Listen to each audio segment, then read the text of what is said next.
And hello, everyone, and welcome back to another episode of the Exceptional Experience Podcast, an ECAC podcast. I'm one of your hosts, Billy Pickens, and I'm joined by my good friend and the other host, Maya Warren. Maya, how are you today? It's been a while. Yeah, it has been a while, but I'm doing all right. How about you, Billy?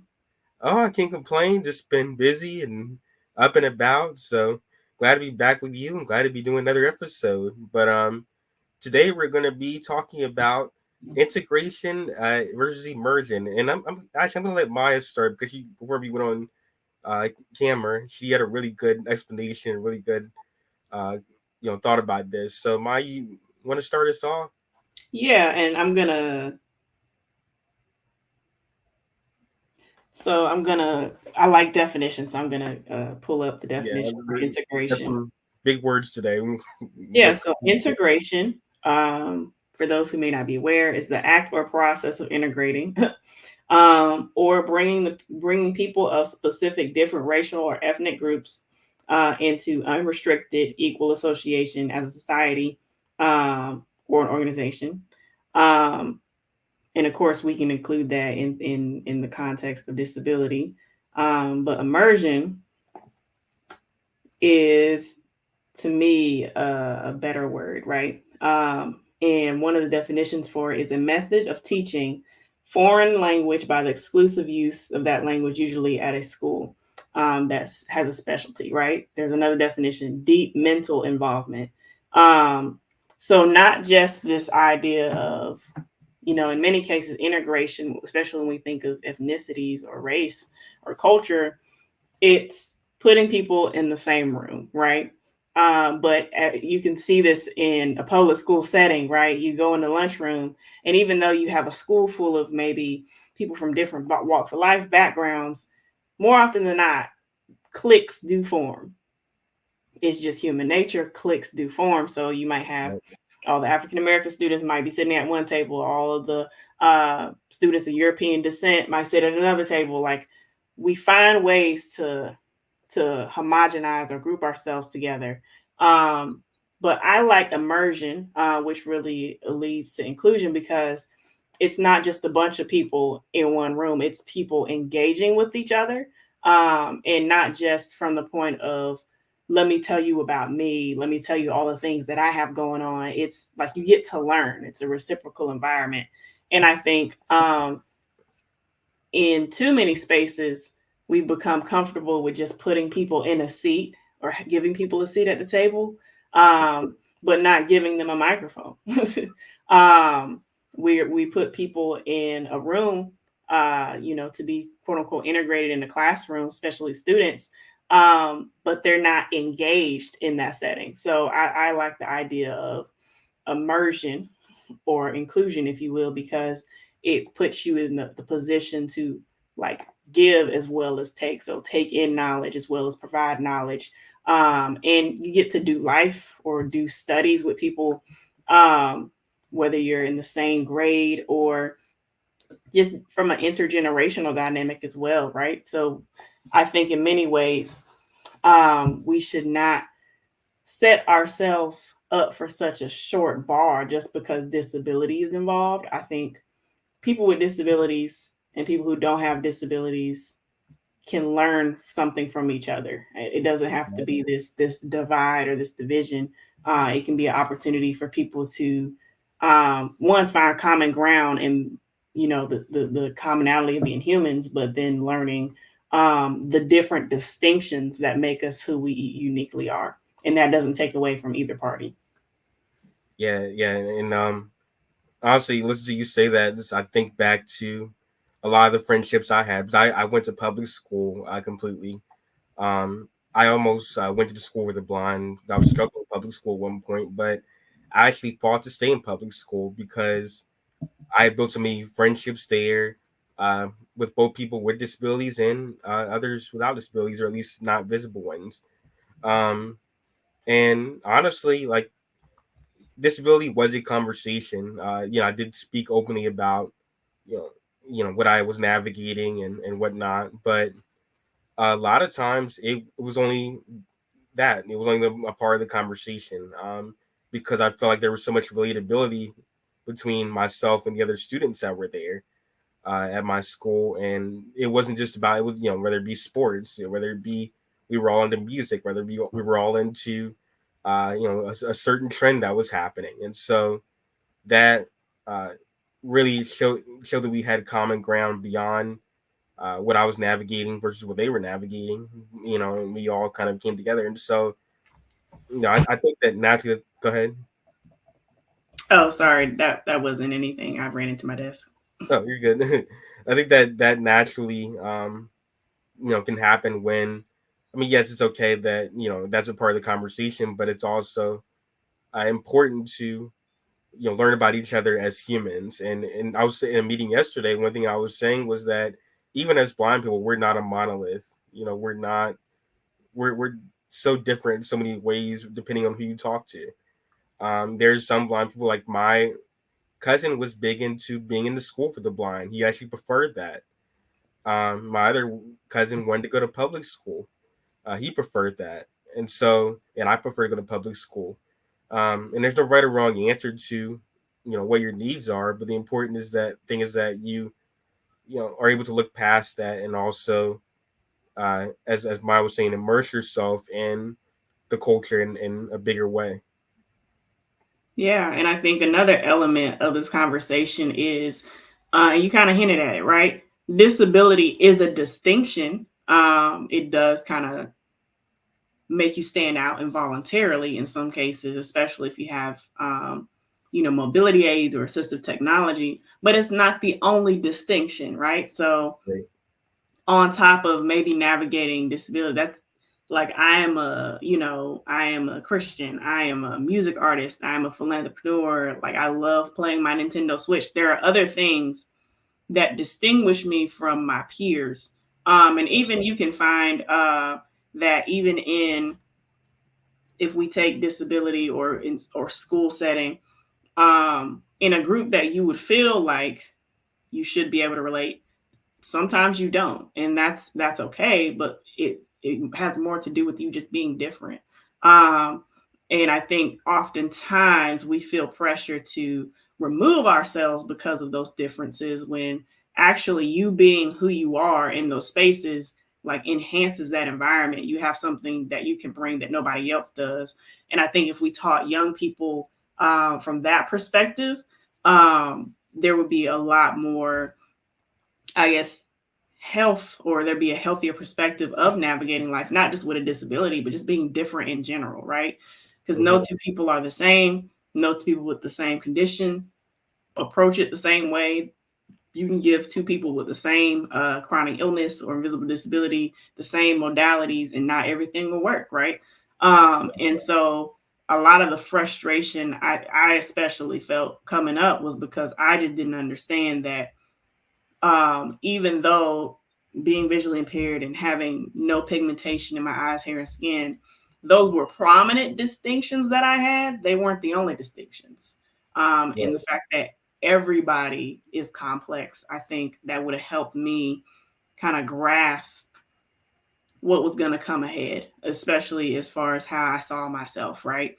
Yeah. Um, and I think, when we get into the conversation of just allowing someone to be in the room versus engaging with everybody in the room, and recognizing that everybody has something to offer, it also brings about this idea that, oftentimes, because of our distinctions, it allows us to have a perspective that other people don't. Yeah. And that becomes a puzzle piece to a bigger picture or a solution, that if you weren't in that space, that wouldn't come together. There would be something missing without you there. And so one thing I want to say to the young folks, my fellow young people, Yep. uh, on the podcast, is just understand, the more that you become comfortable with your distinction, especially as it relates to disability, like understand that you have insights. There are things that you see. There are things that, like your experience in certain environments helps inform solutions. It doesn't make you a sore thumb, and you can't control how other people respond to you and your distinctions. All you Yeah. can do is continue to be authentic and lean into your family, like lean into your support systems, communicate. Because over time, you will start to develop relationships where people do appreciate your distinctions just as much as you appreciate theirs. Yeah, and I completely agree with that. And a moment of slight vulnerability. Um, there are definitely times when I struggled in terms of really knowing what I could possibly offer to different species. Not knowing if not that I doubted my story or I questioned who I was or anything like that. I just didn't always think that, oh, my perspective is all that important or all that impactful. And I realized that, by just being who I was and being myself, that people were impacted by it and people were helped by it in a way that I couldn't have even imagined. Um, and one thing I will say is that I kind of think back to about a few episodes ago. I had asked you, how do you, being a music artist and a content creator, how do you deal with negative comments? Because one thing that I hear about a lot with, especially with artists and content creators, is that often they'll get negative comments on social media or people saying mean things about them, and how do you keep going when things like that happen? I think I'm kind of paraphrasing, but I think you said something along the lines of, I know who I'm here for. I know who my art is for, and maybe that's just not for them. And now that really resonated with me at that time. And so I would definitely say to young people as well that um, even if you feel like your story doesn't matter, you feel like of confidence or your perspective doesn't matter, and if someone tells you that it doesn't matter, that person may not be for you. But the saying goes, there's somebody for everybody. Not just in romantic relationships, but also just generally speaking. I think that there are always a people, and there are always a group of people for everybody that will resonate what you're saying. Uh, regardless of what your story is, what your perspective is, or what your disability is. Yeah, yeah. And even as I'm sitting here thinking, I get to work a lot with parents, and even now more so in the foster care um, arena, people who wish to adopt or who support people who adopt or do kinship care. And the difficulty in any group, um, in terms of categorization, being really specific on trying to meet needs.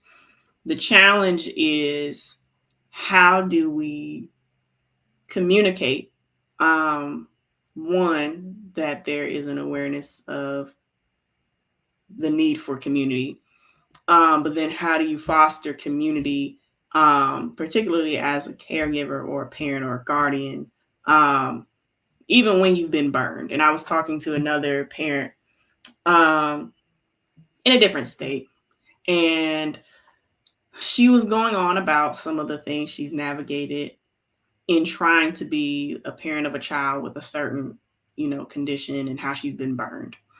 Mm-hmm. And as she was talking, like I could just hear, even though this happened over a decade ago, like there was still such a degree of hurt and trauma there for her, or just the impact of those negative experiences, Yeah. that it's impacting her ability to kind of co-advocate with her child in the area of building community and relationships within the community.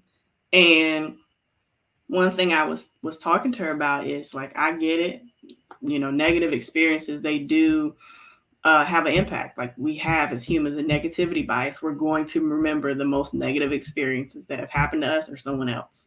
Right. Um, and at the same time, if we don't heal from the things that cut us, um, and we don't heal, we don't process those things, we end up like bleeding on people who never harmed us in the first place. Mm, So you end up, and I've done it myself. Like I've bled on people, especially in the early stages of my advocacy. Like I started out angry. I was eighth grade. my Um, angry. it was Can't imagine. albinism and visually impaired. Like I just didn't want other people in my position to feel the way I felt. Yeah. And I was angry. But over time, through my faith in Christ, like I was able to process a lot of that, and some intermittent therapy. But overall, like I think people see where I am today, and they think like, oh, you just you're well put together, but like I am the byproduct of community.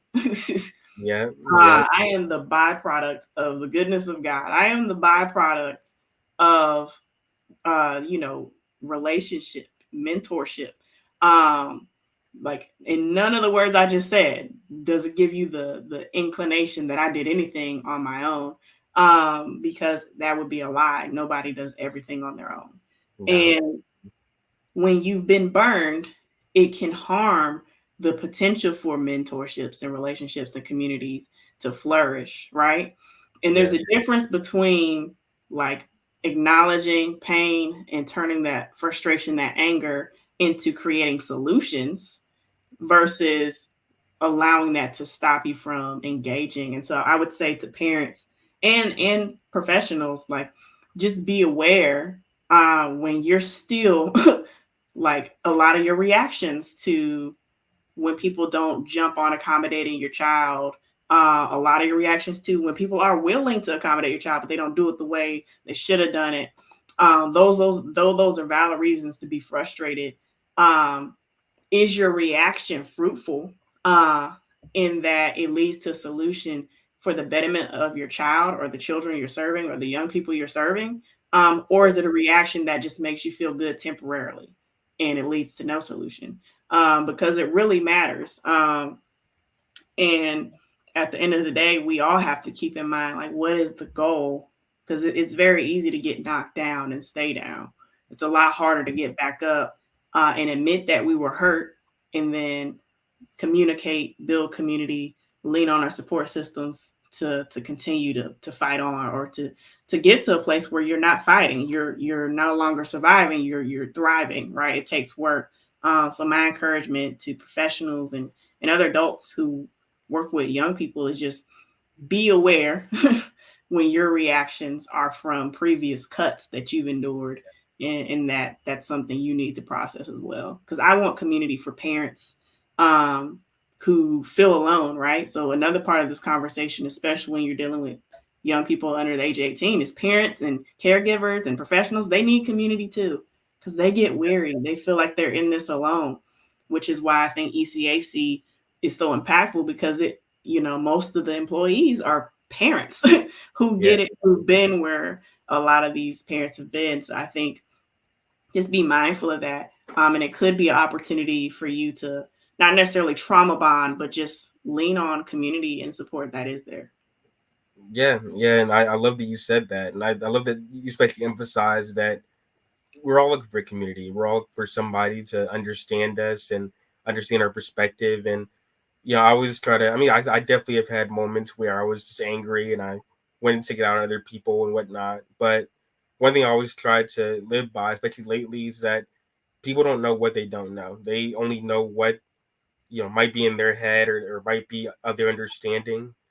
And some people don't really know what they don't know. As I like to say a lot. Um, this is important to have those conversations and respectfully have those dialogues to understand each other's perspectives. And I would say to parents and professionals, just be open minded. You may not understand where someone's coming from in the beginning. You may not always understand why they're saying what they're saying, or it may not be the way that you do things. But like I said earlier, we're all different and unique in our own ways. And so it's important to really try to embrace that uniqueness and authenticity. Regardless of whether it's something you understand or you don't understand. Um, and so, that would be my biggest piece of advice for that. Yeah, and I would also say, as another encouragement to parents and professionals, is like we're all on the same team, right? Yeah, Um, and I think sometimes when we get stressed, I know for me personally, when I'm dealing with a lot of stuff on my plate, I tend to forget that I'm a part of a team. yeah, Um, and so I have to have things in place. Like I have people in my life that remind me, like, you don't have to do all this by yourself. And I know there's some cases where there are single parents or, parents or guardians who are navigating kinship care, foster care. Um, but my hope for you is that you're able to find um, people in your life and resources in your life that allow you to be reminded that you don't have to do all of this by yourself. Right. Um, and for young people with disabilities specifically, I think one thing I would like to challenge you to do is when you feel like you are alone, when you feel like you're having to do everything yourself, um, whenever you feel overwhelmed, even if it's sensory related, even if it's emotionally, like I would challenge you to communicate to your parents. And it's a simple phrase, just to be like, hey, I feel hurt right Mm-hmm. now. I feel overwhelmed right now. I feel sad. And if you don't know what to say after that, that's fine. You can be like, I feel sad and I don't know why. I feel stressed and I don't know why. I feel nervous and I don't know why. Because when we talk about integrating versus inclusion or immersion, you're going by nature of being around other people, there are going to be, things that come up that you weren't aware of, things that might be barriers that the people who facilitate that environment might not have anticipated. So being able to communicate when you feel something is important, right? Mm-hmm. And so just learn to do that as a challenge. And then the last thing I'll say as we wrap up this conversation is um, I have found one of the most successful ways to challenge my own self to get out of my comfort zone and engage with other people, regardless of if we're the same age or what have you, is to like find common ground in other things. So like it's easy to feel comfortable around people who have disabilities like you. Um, that's great. But if the conversation is always about you and your disability, um, it doesn't really lead to anything. So having conversations about like, oh, we've moved past me talking about me having a disability. Now you're getting to know me just as a person, my other distinctions. So the fact that I love poetry and jazz, and the fact that I love taking bike rides on sunny mornings, like things that you like to do. The fact that I'm a Marvel fan and a Star Wars fan.